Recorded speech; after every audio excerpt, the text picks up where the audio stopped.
Pump హౌజులు గాలికి, నిర్వహణపైన నిర్లక్ష్యం, అధికారుల తనిఖీల్లో వెల్లడి, వట్టెం పంప్ హౌస్ మునక 4 మోటార్లపైన ప్రభావం. ఇప్పుడు ఇది చర్చ జరుగుతున్నది రాష్ట్రంలో, దీని గురించి మనం మాట్లాడాలి. వట్టెం పంప్ హౌస్ మునిగిపోయింది, ఎవరి నిర్లక్ష్యంతో ఏం జరిగింది? గవర్నమెంట్ నిర్లక్ష్యం అట్లా ఇట్లా అంటున్నారు. గవర్నమెంట్ నిర్లక్ష్యం అన్న పాయింట్ ఎందుకు వచ్చిందన్నది ఇక్కడ పాయింట్. వీళ్ళు 9 నెలలు అవుతున్నది, 9 months అవుతున్నది. మీరు ఈ పంప్ హౌజులు తక్కువ హైట్లో కట్టిన పంప్ హౌజులు గుర్తించి ఎక్కడెక్కడ ఏ హైట్లో కట్టాల్సిన పంప్ హౌస్ ఎందుకు తక్కువ ఎత్తులో కట్టారు అన్న దాని మీద ఒక హై లెవెల్ కమిటీ విచారణ చేయకపోవడం వల్ల రాను రాను ఏమవుతున్నది, అది మునుగుతూ ఉంటే గవర్నమెంట్ మీదే ఉంది కాబట్టి మీరే ఆ బదనాన్ని మోయాల్సిన పరిస్థితి వస్తున్నది. మీకు కొంచెం కూడా కామన్ సెన్స్ లేదు. ఒక కమిటీ వేసి దాన్ని తేల్చాలి. ఎందుకు మీరెందుకు మరి ఇంత సైలెంట్గా ఉన్నారు? మీరు చూడండి, నమస్తే తెలంగాణ పేపర్ చూడండి, ఇలా ఎట్లా రాసిండు. ఇగో, వట్టెం పంప్ హౌస్ మునక వరద నీటిలో 10 బాహుబలి మోటార్లు ఎందుకు మునిగినాయి? ఇక్కడ ఒకటి గమనించి, ఎందుకు మునిగినాయి? ఈ పంప్ హౌజులు అన్నవి వరద ప్రవాహానికి చాలా ఎక్కువ హైట్లో ఉండాలి. ఒకవేళ ఎంత పెద్ద వరద వచ్చినా, ఎంత పెద్ద ఇంత ఒక మార్క్ చేసుకుంటారు, ఇంతవరకు వరద వస్తుంది, ఇంకా భయంకరమైన వరద వచ్చి ఇంతవరకు వస్తుంది, దానిపైన పంప్ హౌజులు ఉండాలి. అట్లా పెట్టలే. దాని ఇంకా హైట్ పెంచుకుంటూ పోతే ఏమవుతుందంటే ఖర్చు ఎక్కువ అయింది కాంట్రాక్టర్కి. ఆ ఖర్చు ఎక్కువ అవుతుంది కాంట్రాక్టర్ కాబట్టి మన కమిషన్ తక్కువ వస్తుంది. అంతే కదా, కాంట్రాక్టరు ఎంత ఖర్చు తగ్గిస్తే అంత కమిషన్ మనకు వస్తుంది. సో ఏం చేసిరు, హైట్ తక్కువ చేసిరు. వరద వచ్చినప్పుడు ఏమవుతున్నాయి, అవి మునిగిపోతున్నాయి. జరుగుతున్నది అదే. మేడిగడ్డ ఎట్లా మునిగింది, సేమ్. అన్నారం ఎట్లా మునిగింది, సేమ్. ఇది నేను చెప్పట్లే కదా. గతంలో కేసీఆర్ దగ్గర ఈ లిఫ్ట్ ఇరిగేషన్స్లో సలహాదారుడిగా పనిచేసిన పెంటారెడ్డి గారు చెప్పారు, నేను సూచించిన ఒక హైట్ అయితే పంప్ హౌజులు పెట్టమని, వాళ్ళు పెట్టింది ఇంకొక హైట్లో పెట్టిరు. దానివల్ల పంప్ హౌజులు మునిగినాయి, భవిష్యత్తులో కూడా మునిగిపోతాయని ఆయన చాలా క్లియర్గా చెప్పిండు.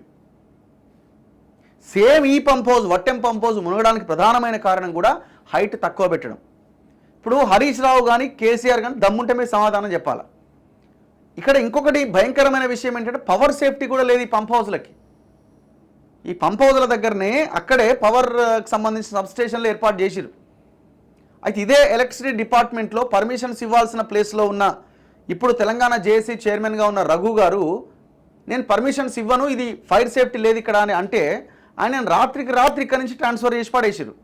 దమ్ముంటే దీనికి ఆన్సర్ చేయండి ఎవడైనా. రాత్రికి రాత్రి ట్రాన్స్ఫర్ చేసిండు. వాడు ముసలోడు ఉండే కదా ప్రభాకర్ రావు అని. ఈ ప్రభాకర్ రావు మొత్తం జెన్కోతో ఆర్డర్స్ ఇచ్చుకున్నాడు. గతంలో శ్రీశైలం విద్యుత్ కేంద్రంలో ఏం జరిగింది, 9 మంది ప్రాణాలు కోల్పోయారు.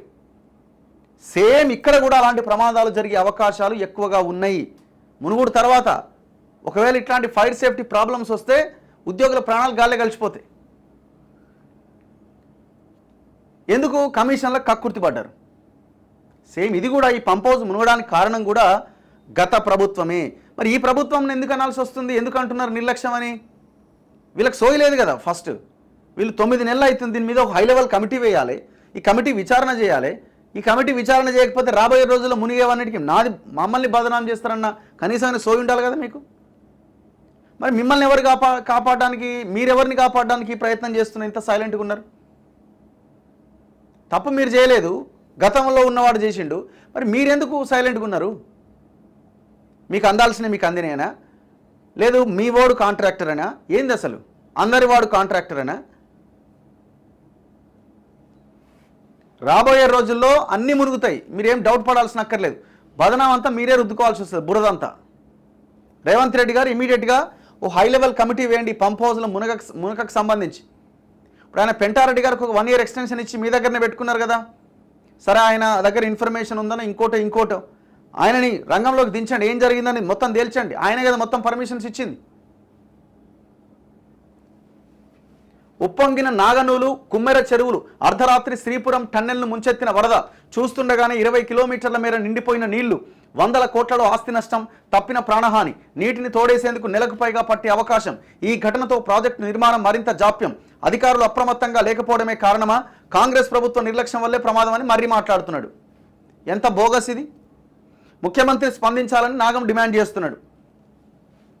ఈ పంప్ హౌజుల యొక్క హైట్ని ఎందుకు తగ్గించి కట్టిరన్న దాని మీద రేవంత్ రెడ్డి గారు మీరు ఎంక్వైరీ చేయండి. మేము ఎంక్వైరీ చేయం, అవి మునుగుతూనే ఉంటాయి, మేము బురద ఆదుకుంటామంటే మీ కర్మ అది.